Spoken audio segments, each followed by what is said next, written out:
శ్రీమాత్రే నమః. అందరికీ శుభోదయం. రాజేశ్వరి స్వరలహరి ఛానల్కి అందరికీ స్వాగతం, సుస్వాగతం. శ్రీమాత్రే నమః. శ్రీమాత్రే నమః. సభ్యులందరికీ శుభోదయం. ఈరోజు నేను మీకు ఒక వంట గురించి చెప్తాను. ఏమిటా వంట అనుకుంటున్నారా? ఆ వంట పేరు ఏంటంటే ఢిల్లీ దర్బార్. ఇదొక స్వీట్ అన్నమాట. స్వీట్ చూస్తే మీకు ఎలాగనిపిస్తున్నది? చాలా విచిత్రమైన పేరులాగా ఉంది కదా, కానీ ఉంటుందండి. తింటే నోట్లో వేసుకుంటే కరిగిపోతుంది. ఇప్పుడు అది ఎలా చేయాలో మనం తెలుసుకుందామా? దీనికి కావలసిన సామాన్లు ఏంటంటే 2 కప్పులు చెన్న, ఒక అరకప్పు కోవా, 1.25 కప్పు మైదా లేక తెల్ల గోధుమ పిండి ఏదైనా పర్వాలేదు, 4 కప్పులు చక్కెర, 2 కప్పుల కమ్మని నెయ్యి, చిటికెడు సోడా, ఇంకొంచెం యాలకుల పొడి. ఇవి దీనికి కావలసిన సామాన్లు అన్నమాట. ఇప్పుడు అది ఎలా తయారు చేయాలో తెలుసుకుందామా? ఇప్పుడు 2 కప్పులు చెన్న, అరకప్పు కోవా, ఈ 2 కలిపి మెత్తగా నూరాలి. ఈ నూరడంలో ఎక్కడ గతుకులు ఉండకూడదు. ఎంత కాటికిలాగా ఎంత మెత్తగా మనం నూరితే మన స్వీటు అంత బాగుంటుందన్నమాట.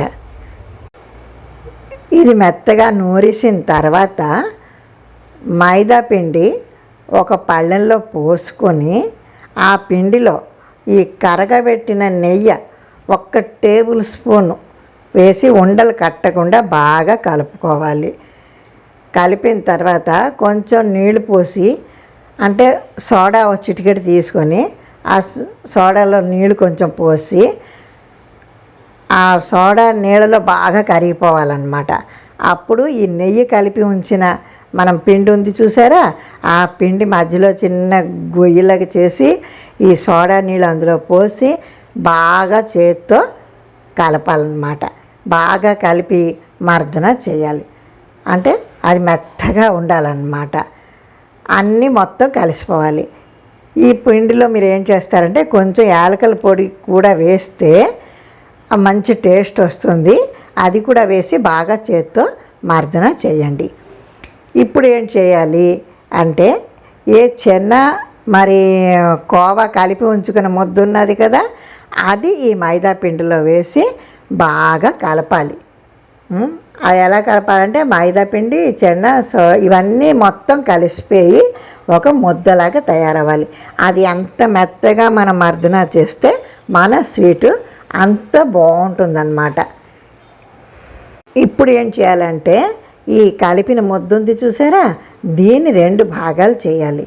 చేసి 2 ఉండల్లాగా చేస్తారనమాట. చేసిన తర్వాత ఒక అప్పడాల పీట తీసుకొని అప్పడాల కర్ర 2 తీసుకుంటారనమాట.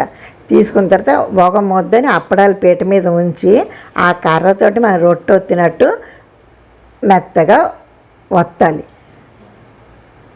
అది ఎంత అంటే మన అంగుళం ఎంత ఎత్తున్నదో అంత ఎత్తులో కానీ మనం ఒత్తుకుంటే చాలా బాగుంటుంది. ఆ తర్వాత ఎప్పుడైతే అది ఒక అంగుళం ఎత్తున ఒత్తేసిన తర్వాత ఏం చేస్తారంటే, ఒక కత్తి పట్టుకొని, అంటే ఒక చాకులాంటిది పట్టుకొని దానికి డైమండ్స్ మాదిరి కరెక్ట్గా అన్నీ ఒకే సైజులో మనం ముక్కలన్నీ కోసుకోవాలి. ఒక చాటలోనో లేక ఒక పళ్ళెంలోనో ఆ ముక్కలన్నీ దూరంగా వేరే వేరే ఉంచాలి. అంటే ఈ మాత్రం పిండికి మీకు ఒక 40 ముక్కల దాకా అవ్వచ్చు. అప్పుడు ఏం చేస్తారంటే, ఒక 4 కప్పులు చక్కెర తీసుకొని అందులో 3 కప్పులు చక్కెర ఏం చేస్తారంటే, 4 కప్పుల చక్కెరలోంచి 3 కప్పులు చక్కెర తీసుకుని ఒక వెడల్పైన గిన్నెలోని వేసి అందులో 1 కప్పు నీళ్లు పోయండి. పోసిన తర్వాత అది పాకం మాదిరి వస్తుంది, అంటే లేత పాకంలాగా వస్తుంది. అది కొంచెం తీగ పాకం వచ్చింది లేదో చూసుకొని, అంటే పాకం ఉడికాక పళ్ళెంలో కానీ వేసామనుకోండి, అది బాగా నిలబడాలి. లేకపోతే ప్లేటులో చన్నీళ్ళు పోసి ఆ నీళ్ళలో ఈ ఉడుకుతున్న పాకం కానీ ఒక చుక్క వేస్తే ఆ పాకం పట్టుకు చూస్తే అది ఉండ మాదిరి అవ్వాలన్నమాట. అది మనకు కరెక్ట్ అయిన పాకం వచ్చినట్టు. అప్పుడు ఏం చేయాలి, ఈ తీగ పాకం పట్టుకున్న తర్వాత ఆ పాకం గిన్నెలోనే సన్నని పొయ్యి సెగ మీద ఒక పక్కగా ఉంచాలి. పొయ్యి సెగ అతి సన్నంగా ఉండాలి, అనగా ఆ పాకం చప్పగా చల్లారిపోక వేడిగా ఉండాలని దాని అర్థం అన్నమాట. అంతేకాని నిప్పు సెగ ఎక్కువ చేసేసి వేడిగా ఉంచామనుకోండి, అలా ఉంచితే పాకం ముదిరిపోతుంది. అప్పుడు ఏం చేయాలంటే ఒక బూరెలు మూకుడు తీసుకొని అందులో నెయ్యి వేసి, ఆ నెయ్యి బాగా మరిగాక ఈ ముక్కలన్నీ కూడా 2 3 చొప్పున ముక్కలు వేసి గోధుమ రంగు వచ్చే వరకు వాటిని మనం వేగనివ్వాలి. అవి బాగా వేగి గుల్లవిచ్చుతాయి అన్నమాట, పొంగుతాయి. అప్పుడేం చేయాలి, ఒకరికి నెయ్యి బాగా కాగలేదనుకోండి, అవి బాగా పొంగవు అన్నమాట. అందుకోసం నెయ్యి బాగా కాగాక ఈ ముక్కలు వేసి అప్పుడు అవి ఎర్రగా వేగాక వాటిని తీసి మనం పక్కన పాకం ఉంది చూసారా, ఆ పాకంలో వేయాలి.